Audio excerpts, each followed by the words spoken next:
नमस्कार सभी साथियों को स्वागत करता हूं सभी का इस YouTube चैनल पर।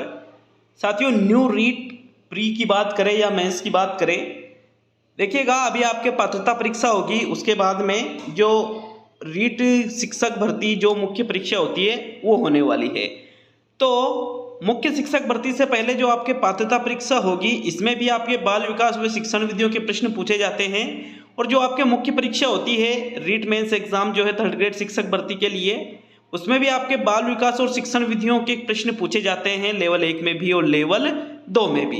साथ ही 2nd ग्रेड शिक्षक भर्ती और 1st ग्रेड शिक्षक भर्ती में भी आपके जो साइकोलॉजी है और जो टीचिंग मेथड है इसके प्रश्न पूछे जाते हैं। तो ये जो वीडियो है 1st grade, 2nd grade, 3rd grade या फिर रीट पात्रता परीक्षा या रीट मेंस एग्जाम, इन सभी के लिए बेहद उपयोगी है। 20 प्रश्नों को हम हल करने वाले हैं और बाल विकास और शिक्षण विधियों के यहाँ पर ये जो 20 प्रश्न हैं साथियों, तो ये पेपर नंबर 8 है। इसके पहले हम 7 मॉडल पेपर हल कर चुके हैं। तो शुरू करते हैं आज के इस वीडियो को, एक एक प्रश्नों को देखेंगे। देखिएगा पहला प्रश्न क्या पूछ रहा है आपसे। प्रश्न संख्या 1 है, एक आंतरिक मनोदशा जो किसी व्यवहार या क्रिया को प्रारंभ करने तथा बनाए रखने को प्रवृत्त करती है कहलाती है। अभियोग्यता कहलाती है, अभिवृत्ति कहलाती है, अभिप्रेरणा कहलाती है या रुचि कहलाती है। तो प्रश्न संख्या 1 का कौन सा विकल्प आपको सही लग रहा है, देखिएगा आंसर देख लेते हैं। देखो पहली चीज तो आंतरिक मनोदशा की बात की जा रही है, हमारे अंदर की मनोदशा की। जो किसी व्यवहार या क्रिया जो है इसको हम प्रारंभ करते हैं और बनाए रखने को, मतलब किसी चीज को हम शुरू कर रहे हैं और जब तक वो पूरी नहीं होती है तब तक हम उसको करते रहते हैं। तो ये जो चीजें हम करते हैं ये किसके फलस्वरूप होती है, अभिप्रेरणा के फलस्वरूप। किसके फलस्वरूप, अभिप्रेरणा के। तो बिल्कुल इसको अभिप्रेरणा कहा जाएगा साथियों। प्रश्न संख्या 1 में आपके जो तीसरा विकल्प है ये आपका आंसर होगा। दूसरे प्रश्न की ओर बढ़ेंगे। प्रश्न संख्या 2 है, भाषा शिक्षण का लक्ष्य है अध्ययन अध्यापन का विकास करना, मानवीय संवेदना का विकास करना, भाषा की समझ एवं अभिव्यक्ति का विकास करना और अर्थोपार्जन एवं यश प्राप्त करना। तो दूसरे प्रश्न का उत्तर बताइएगा। दूसरे प्रश्न का आंसर देखने से पहले आपको बता दूं कि जो study with PN Lodha application है प्ले स्टोर पर, साथियों एप्लीकेशन में आपके रीट पात्रता परीक्षा का कोर्स शुरू किया गया है, लेवल 1 के लिए भी और लेवल 2 के लिए भी। 1 महीने का जो रिचार्ज है उससे भी कम चार्ज 1 साल के लिए लिया जा रहा है। 1 वर्ष इसकी वैलिडिटी रहेगी और लेवल 1 और लेवल 2 के अलग अलग फोल्डर बना करके शानदार नोट्स के साथ में डेली टेस्ट सीरीज आपको मिलेगी और मैराथन टेस्ट भी इसमें मिलने वाले हैं। तो ऐप डाउनलोड का लिंक मैंने कमेंट बॉक्स में दे रखा है, वहां से आप ऐप को डाउनलोड करके और पात्रता परीक्षा की बेहतरीन तैयारी कर सकते हो। दूसरे प्रश्न का आंसर है, देखो भाषा शिक्षण का जो लक्ष्य है अध्ययन अध्यापन का विकास करना ही नहीं बल्कि भाषा की जो समझ होती है और अभिव्यक्ति जो होती है, हम अपने विचारों को जो अभिव्यक्त करते हैं, तो अभिव्यक्ति का भी विकास और भाषा की समझ, ये भाषा शिक्षण का मुख्य लक्ष्य दिए गए विकल्पों में से तीसरा विकल्प आपके प्रश्न संख्या 2 का सही उत्तर है। नेक्स्ट प्रश्न संख्या 3 की ओर बढ़ेंगे। तो देखिएगा तीसरे प्रश्न को, निम्न में से कौन सी क्रिया क्रिया प्रसूत अनुबंधन से संबंधित नहीं है। आकृतिकरण, अंतर्नोद, पुनर्बलन, पूर्णबलन नहीं है, ये पुनर्बलन है, थोड़ी टाइपिंग मिस्टेक यहाँ पर हुई है, पुनर्बलन या फिर अनुकरण। तो देखो अगर हम बात करें, मैं वापस कह रहा हूँ कि यहाँ टाइपिंग मिस्टेक है, ये शब्द क्या है, पुनर्बलन है। जो क्रिया प्रसूत अनुबंधन का सिद्धांत है B.F. स्किनर ने दिया था, इसमें इन्होंने पुनर्बलन, अंतर्नोद और आकृतिकरण पर बल दिया लेकिन अनुकरण पर बल नहीं दिया था। तो अब फिर आपके प्रश्न संख्या 3 में चौथा विकल्प आपका आंसर होगा साथियों। प्रश्न संख्या 4 की ओर बढ़ते हैं। देखिएगा चौथे प्रश्न को, देखो और लिखो शिक्षण विधि प्रयुक्त होती है किसमें, मौखिक रचना में, निबंध रचना में, शुद्ध अभिव्यक्ति में या इनमें से सभी में। तो भाई देख करके क्या करना है, लिखना है साथियों। तो देख करके लिख रहे हैं तो मौखिक रचना तो वो हुई नहीं, क्योंकि मौखिक में तो हम सुनते हैं, देखते थोड़ी हैं। तो ये गलत हुआ, ये गलत, तो चौथा भी गलत। अब निबंध रचना में या शुद्ध अभिव्यक्ति में, तो चौथे प्रश्न का आंसर रहेगा आपके देखो और लिखो जो शिक्षण विधि है ये शुद्ध अभिव्यक्ति में नहीं बल्कि निबंध रचना में प्रयोग की जाती है। दूसरा विकल्प आपके प्रश्न संख्या 4 का आंसर है। नेक्स्ट बढ़ेंगे प्रश्न संख्या 5 की ओर। तो चलिए 5वां प्रश्न देखेंगे। रमेश को अपने पारिवारिक समारोह में भाग लेना पसंद नहीं है और अपनी माता को उदास भी नहीं रखना चाहता है। यहाँ संघर्ष है। परिहार परिहार, उपागम उपागम, उपागम परिहार और द्विउपागम परिहार। तो देखो अगर हम बात करें पहली जो लाइन है वो कह रही है, वो क्या कह रही है कि रमेश को अपने पारिवारिक समारोह में भाग लेना पसंद नहीं है। पसंद नहीं है मतलब परिहार क्या आएगा, परिहार, उपागम नहीं आएगा साथियों।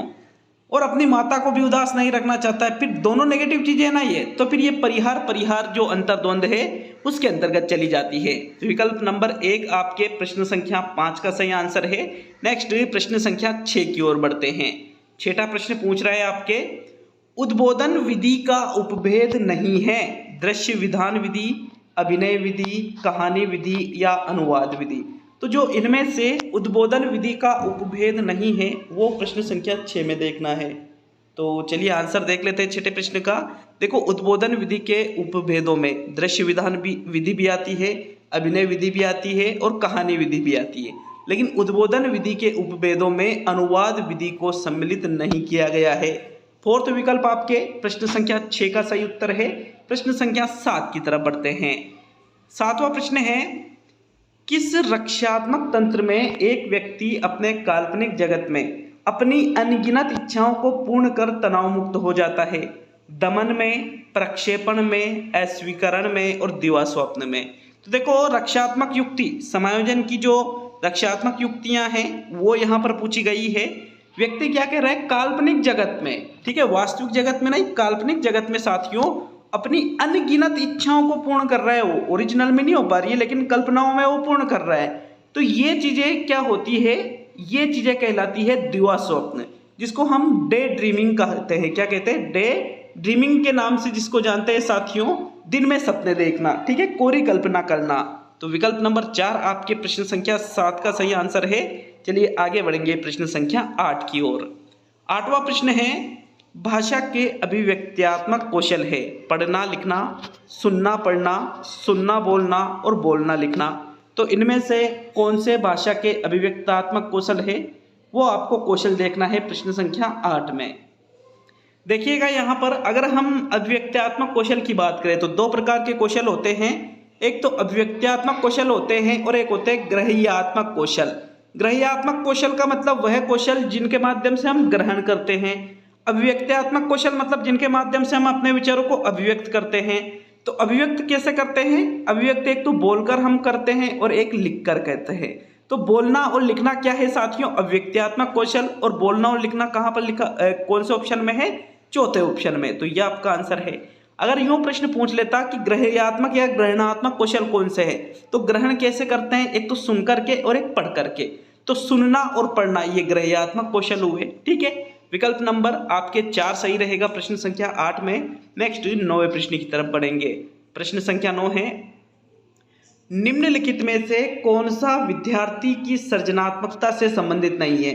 विचार युक्त प्रवाह, मौलिकता, अभिसारी चिंतन या लचीलापन। तो ये जो 4 चीजें यहाँ पर दे रखी है, 4 विशेषता जो यहाँ पर दे रखी है, कौन सा सृजनात्मकता से संबंधित नहीं है? जो विद्यार्थी की सृजनात्मकता होती है उसमें मौलिकता होती है, विचार युक्त प्रवाह पाया जाता है और सृजनात्मकता का मूल तत्व एक लचीलापन भी है। लचीलापन मतलब जिसमें संशोधन किया जा सके।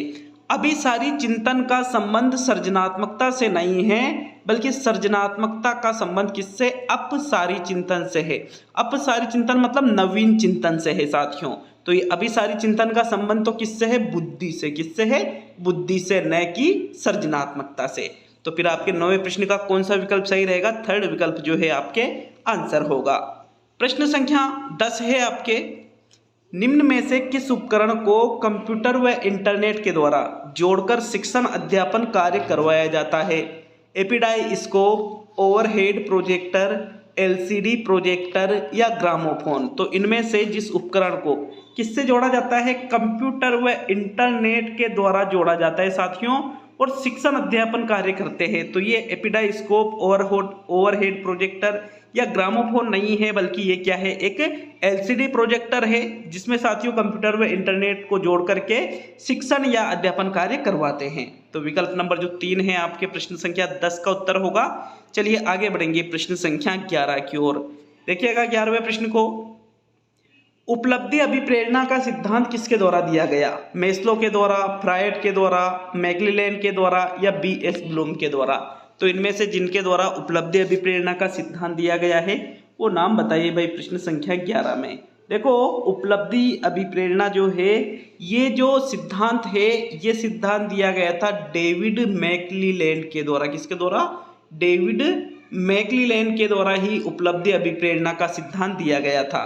विकल्प नंबर कौन से में सही है, कौन से में है डेविड मैक्लेलैंड? तीसरे विकल्प में। तो फिर आपके 11वें प्रश्न का आंसर भी कौन सा विकल्प होगा? तीसरा विकल्प। 12वें प्रश्न को देखते हैं। निम्न में से सर्वाधिक प्रभावी सामग्री है चार्ट्स, फील्ड स्ट्रिप, कलर चौक या फिल्म स्ट्रिप? तो जो इनमें से जो 4 विकल्प यहाँ पर दिए गए हैं सर्वाधिक प्रभावी या सर्वाधिक प्रभावशाली सामग्री जो आपको लगे वो 12वें प्रश्न में देखिएगा। देखो चार्ट्स, कलर चौक, फील्ड स्ट्रिप और फिल्म स्ट्रिप, इनमें से जो सर्वाधिक प्रभावी सामग्री है वो दी गई है विकल्प नंबर 2 में। फील्ड स्ट्रिप जो है सर्वाधिक प्रभावी सामग्री है क्योंकि साथियों फील्ड स्ट्रिप का मतलब क्या होता है? फील्ड का मतलब होता है क्षेत्र, ठीक है, क्षेत्र, और स्ट्रिप का मतलब यहाँ भ्रमण से लिया जाता है। तो जो क्षेत्रीय भ्रमण है जिसमें बालकों को, क्षेत्रीय भ्रमण में बालकों को प्रत्यक्ष अनुभव की प्राप्ति होती है, इस वजह से ये सर्वाधिक प्रभावी सामग्री है। तो 12वें प्रश्न का आपके जो विकल्प नंबर 2 है यही आपका आंसर होगा। 13वें प्रश्न की ओर बढ़ेंगे। 13वां प्रश्न है आपके, निम्न में से कौन सा जोड़ा सही नहीं है? सामाजिक अधिगम का सिद्धांत ब्रूनर, प्रयत्न एवं त्रुटि का सिद्धांत थॉर्नडाइक, क्षेत्र अधिगम का सिद्धांत कर्ट लेविन, संकेत अधिगम का सिद्धांत एडवर्ड चेस्टोलमैन? तो देखो जो एक तरफ तो ये भाई ये सिद्धांत दे रखे हैं कि ये सिद्धांत है और एक तरफ दे रखा है कि इन सिद्धांतों का प्रतिपादन इन्होंने किया है। अब आपको ये देखना है कि जो सही नहीं है भाई। देखो अगर हम बात करें क्षेत्रीय अधिगम के सिद्धांत की तो कर्ट लेविन या कुर्ट लेविन के द्वारा क्षेत्र अधिगम का सिद्धांत दिया गया, सही है ये। तो प्रयत्न एवं त्रुटि का जो सिद्धांत है जिसको किसके द्वारा दिया गया साथियों? थॉर्नडाइक के द्वारा दिया गया। दूसरा भी सही है, पहला या चौथा? तो आंसर है साथियों आपके विकल्प नंबर 1। सामाजिक अधिगम का सिद्धांत ब्रूनर ने नहीं दिया है बल्कि सामाजिक अधिगम का सिद्धांत तो किसने दिया है? बंडूरा ने दिया है। विकल्प नंबर 1 आपके आंसर जो है ये जोड़ा सही नहीं है, इसलिए यही आपका आंसर होगा। बाकी संकेत अधिगम किसने दिया है? एडवर्ड चेस्टोलमैन ने। तो 13वें प्रश्न का प्रथम विकल्प आंसर है। चलिए प्रश्न संख्या 14 की ओर बढ़ेंगे। रोल प्ले विधि के मूल भाव है वास्तविक व सामाजिक भूमिका निभाना, थिएटर में एकांकी करना, नेता की भूमिका बनाना या अध्यापक की भूमिका निभाना। तो देखो रोल प्ले विधि जो है साथियों अभिनय से संबंधित ये विधि है। किससे संबंधित है रोल प्ले विधि? अभिनय से। और रोल प्ले विधि का जो मूल भाव है थिएटर में एकांकी करना या नेता की भूमिका बनाना या अध्यापक की भूमिका निभाना, ये नहीं है, बल्कि रोल प्ले विधि का जो मूल भाव है वो है वास्तविक व सामाजिक भूमिका निभाना। ठीक है, वास्तविक और सामाजिक भूमिका निभाना ही रोल प्ले विधि का मूल भाव है। विकल्प नंबर 1 आपके 14वें प्रश्न का सही उत्तर है। चलिए आगे बढ़ेंगे प्रश्न संख्या 15 की ओर। तो 15वां प्रश्न है आपके, डिसलेक्सिया संबंधित है, किससे संबंधित है डिसलेक्सिया? गणितीय अक्षमता से, पठन अक्षमता से, व्यवहार अक्षमता से या मानसिक क्षमता से? तो भाई देखो यहाँ पर डिसलेक्सिया की बात की जा रही है साथियों। डिसलेक्सिया एक विकार है, विकार मतलब क्षमता तो होगा नहीं, तो ये तो हटा दो। व्यवहार, पठन या गणितीय? तो मित्रों डिसलेक्सिया का संबंध जो है ये पठन अक्षमता से है। पढ़ने में दिक्कत होती है जिस बच्चे को उसको क्या कहा जाता है कि भाई ये डिसलेक्सिया से ग्रसित है। जो बालक गणितीय अक्षमता के अंतर्गत आता है वो साथियों डिसकैलकुलिया उसको माना जाता है कि इसको क्या है? डिसकैलकुलिया है। ठीक है, विकल्प नंबर आपका जो 2 है प्रश्न संख्या 15 का आंसर होगा। चलिए प्रश्न संख्या 16 की ओर बढ़ते हैं। तो 16वां प्रश्न पूछ रहा है, बहुत ही अच्छा प्रश्न है, 16वें प्रश्न को समझना थोड़ा सा। सतत व व्यापक मूल्यांकन का अर्थ है, क्या अर्थ है सतत और व्यापक मूल्यांकन का? अध्यापकों का विद्यालय आधारित मूल्यांकन ही सतत और व्यापक मूल्यांकन है। सतत और व्यापक मूल्यांकन को क्या कहते हैं? CCE। दूसरा है विद्यालय आधारित मूल्यांकन जिसमें बाल विकास के सभी पहलू शामिल हो।